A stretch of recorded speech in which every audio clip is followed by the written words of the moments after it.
అత్తయ్య, భూమి, మీ మామికి ఎలా ఉంది? నన్ను దగ్గరకు కూడా రానివ్వకుండా మీరా ఆయన్ని హాస్పిటల్కి తీసుకెళ్ళింది. అప్పటి నుంచి ఆయనతో మాట్లాడే అవకాశమే రాలేదు. చెప్పమ్మా, ఆయన ఎలా ఉన్నారు?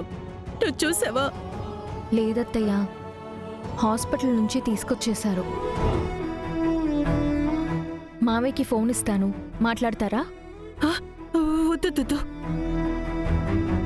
నేను మాట్లాడితే ఆయన నన్ను చూడాలంటారు, నా దగ్గరకు రావాలనుకుంటారు. అలా అయితే మళ్ళీ గొడవలవుతాయమ్మా. సరే అత్తయ్య, నేను వీడియో కాల్ ఆన్ చేసి మావయ్యని చూపిస్తాను. సరే.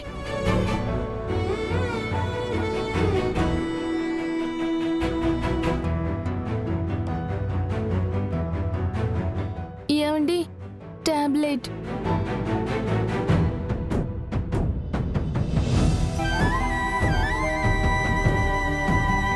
మీకు అసలు బుద్ధుందా అండి? నేను దాన్ని కొడితే మధ్యలోకి మీరెందుకొచ్చారు?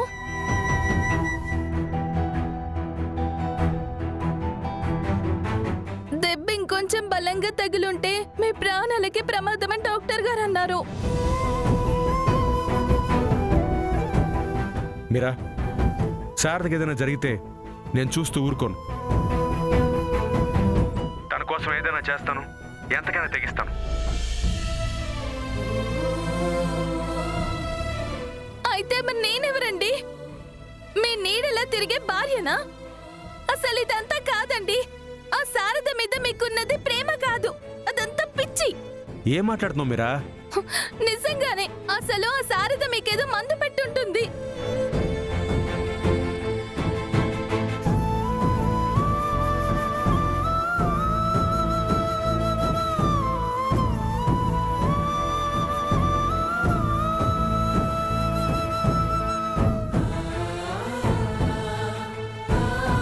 చూసారా అత్తయ్య?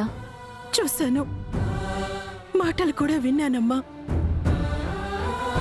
ప్రేమున్న చోట ఆరోపణలు కూడా ఇంతగా వస్తాయేమో. మీరు బాధపడకండి అత్తయ్య. మీరా అత్తయ్య సంగతి మీకు తెలిసిందే కదా. అపూర్వ రెచ్చగొట్టడం వల్లే మీరా అత్తయ్య ఇలా తయారైంది.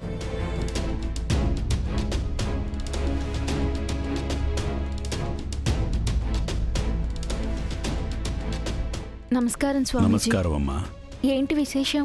నేనే రమ్మన్నాను. నమస్తే స్వామీజీ, రండి కూర్చోండి. ఆ, అత్తయ్య, స్వామీజీని ఎందుకు పిలిపించారు? అదేనమ్మా, మీ మామయ్యకి అంత పెద్ద ప్రమాదం జరిగింది కదా. నువ్వే కదా అత్తయ్య కొట్టావు. నేను కొట్టాలనుకోలేదు, ఆ శారదని కొట్టాలనుకున్నాను. ఈయనే పెద్ద హీరోలా అడ్డొచ్చేశారు. అంతా శారద వల్లే. అసలు అది మా జీవితాల్లో ఉండకూడదు. అందుకే పరిహారం కోసం స్వామీజీని పిలిపించాను. స్వామీజీ, ఆ రాక్షసి మా జీవితంలో ఉన్నంత వరకు మాకు మనశ్శాంతే లేదు.